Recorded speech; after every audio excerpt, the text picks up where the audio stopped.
তো গাইজ আপনারা যদি এই ধরনের হোয়াটসঅ্যাপ সব এডিট করতে চাও তাহলে চ্যানেলটি সাবস্ক্রাইব করে বেল আইকনতে প্রেস করে দেবেন। প্রথমে চলে আসো এই লাইট মোশন যে অ্যাপসটা আছে সেটাকে আপনারা ওপেন করে নেবেন। ওপেন করার পর এখানে কী করবো, এখানে নিচে একটা প্রজেক্ট বলে যে অপশন আছে সেখানে ক্লিক করে দেবো। ক্লিক করার পর এখান থেকে একটা প্রজেক্ট দিয়ে দেবো, আপনারা সেখান থেকে ডাউনলোড করে নেবেন। তো আমি এখান থেকে প্রজেক্টে ক্লিক করে নেব।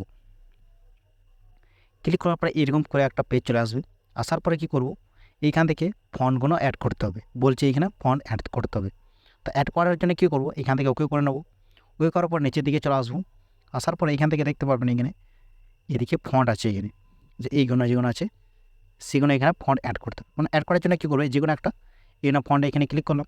ক্লিক করার পর এখান থেকে কী করবো, নিচে ডাবল টিক বলে যে অপশান আছে সেখানে ক্লিক করব। ক্লিক করার পর উপরে যে এই অপশানটা আছে এর মতো সেখানে ক্লিক করব। এখান থেকে ফন্টটা অ্যাড করে দেবে। তো আমি এইখান থেকে প্রথম থেকে এটা ফন্টটা অ্যাড করে রেখেছি আমি, তো আপনারা অ্যাড করে দেবে। কিন্তু কেমন অ্যাড করতে হবে সেটা বলে দিচ্ছি। এই ভিউ বলে যে অপশান আছে সেখানে ক্লিক করবে।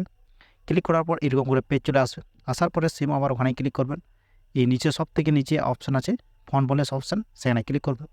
ক্লিক করার পর এখান থেকে যে ফাইলে আপনাদের ফন্ট ডাউনলোড করা আছে সেখান থেকে আপনারা সেই ফাইলে চলে আসবেন। আসার পরে এখান থেকে ফন্টটা অ্যাড করে নেবেন।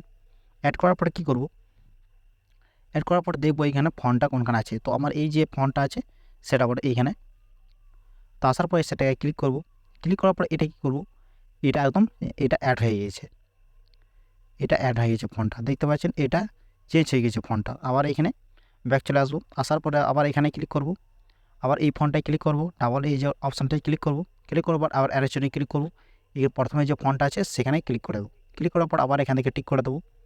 টিক করার পর এইখান থেকে ব্যাক চলে আসবো। আবার ব্যাক চলে আসার পর আবার কী করব, এই অপশানটা আবার এইখানে ফন্টটায় চলে আসবো। এইখানে আবার এখানে ক্লিক করব। ক্লিক করার পর ডাবল একটি আছে সেখানে ক্লিক করব। এই অ্যারেশনে ক্লিক করব।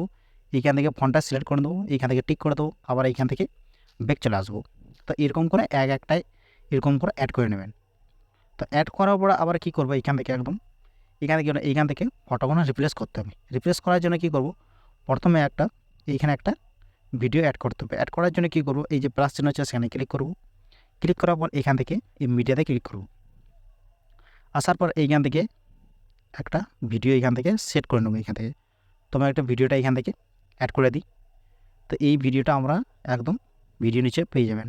তো এটা অ্যাড করার পর এই ভিডিওতে ক্লিক করব। ক্লিক করার পর এই যে অপশান আছে এইখানে ব্যাকগ্রাউন্ড সেখানে ক্লিক করব। ক্লিক করার পর এইখান থেকে এই যে অপশানটা আছে 2 নম্বরে সেখানে ক্লিক করব। এইখান থেকে স্ক্রিন করে দেবো।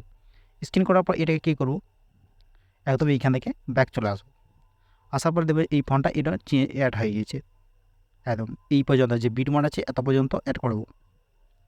আর বাকি পার্টটা এখান থেকে এই অপশান থেকে ডিলিট করে দেবো। এটাকে ডিলিট করার পর কী করব, এখান থেকে আপনারা ফটোগুলো চেঞ্জ করতে পারবেন। তো চেঞ্জ করার জন্য কী করব, একটা ফটোতে ক্লিক করব। এই কালার ইন ফিল্ডে চলে আসবো। এই যে অপশানটা আছে সেখানে ক্লিক করব।